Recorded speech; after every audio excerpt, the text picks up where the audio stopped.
tata cara penghitungan dan pemungutan pada pasal 3A ayat 3 Undang-Undang PPN dan PPNBM bahwa pajak pertambahan nilai terutang atas pemanfaatan barang kena pajak tidak berwujud atau jasa kena pajak dari luar Pabean Indonesia harus dipungut oleh orang pribadi atau badan yang memanfaatkan barang kena pajak tidak berwujud atau jasa kena pajak di luar Pabean Indonesia.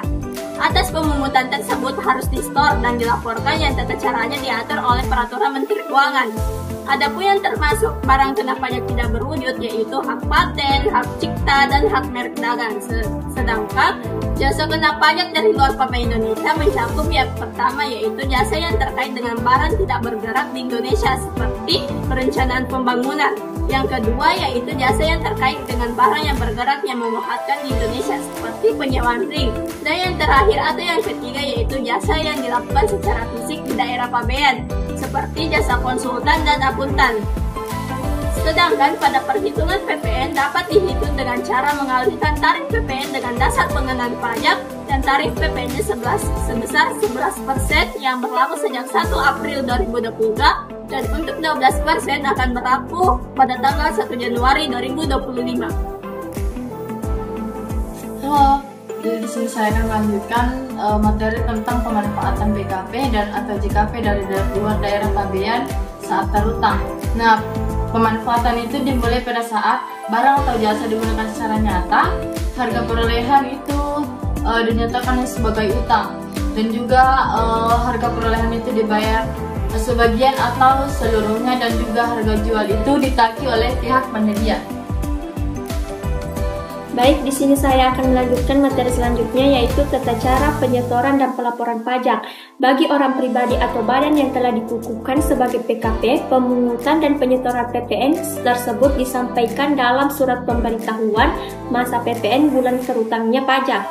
Bagi bukan PKP, PPN yang telah disetor wajib dilaporkan menggunakan lembar ketiga SSP ke KPP yang wilayahnya meliputi tempat tinggal orang pribadi atau terutang atau tempat kedudukan badan tersebut paling lama akhir bulan berikutnya setelah saat terutangnya pajak.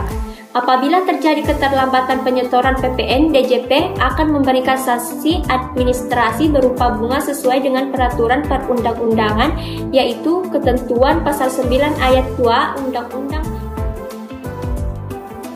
Baik, selanjutnya saya akan menjelaskan bagian sanksi yang dimana bagi individu atau kelompok yang terlambat menyetor pajak pertambahan nilai akan dikenakan sanksi administrasi berupa bunga dan ketentuan pajak.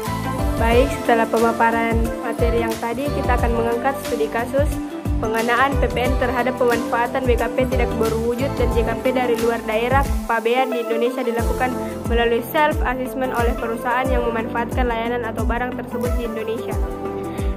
Yang pertama, perusahaan Digital Walker di Indonesia membeli yaitu lisensi perangkat lunak dari Foxconn atau luar negeri yang merupakan BKP tidak berwujud. Jasa konsultasi IT dari Foxconn yang termasuk JKP.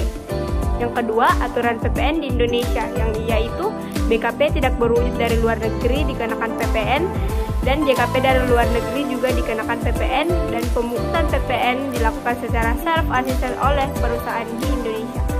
Yang ketiga adalah detail transaksi yaitu lisensi perangkat lunak sebesar 100 juta, jasa konsultasi IT sebesar 50 juta, tarif PPN sebesar 11%. Adapun perhitungan PPN yaitu yang pertama PPN lisensi perangkat lunak 11% dikali 100 juta yaitu 11 juta. Yang kedua PPN jasa konsultasi IT 11% dikali 50 juta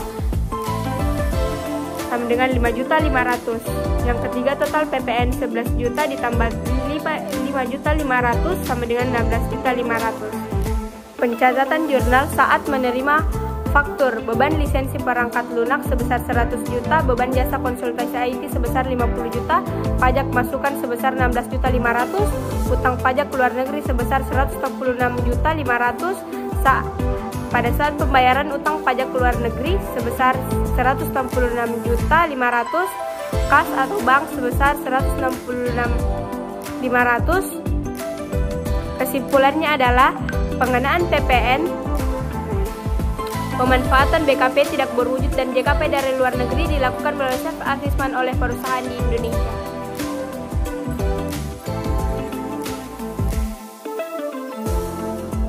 Pemaparan materi udah selesai ya. Jadi adapun kesimpulan yang dapat kami ambil terkait pemanfaatan barang kena pajak atau BKP yang tidak berwujud dan JKP jasa kena pajak dari luar daerah pabean, yaitu harus dikenakan PPN. Orang pribadi atau badan usaha yang memanfaatkan BKP atau JKP dari luar daerah pabean atau dari luar negeri harus memungut, menyetor dan melaporkan PPN kepada pemerintah keuangan yang berlaku mulai 1 April 2010. Dadah, see you next video.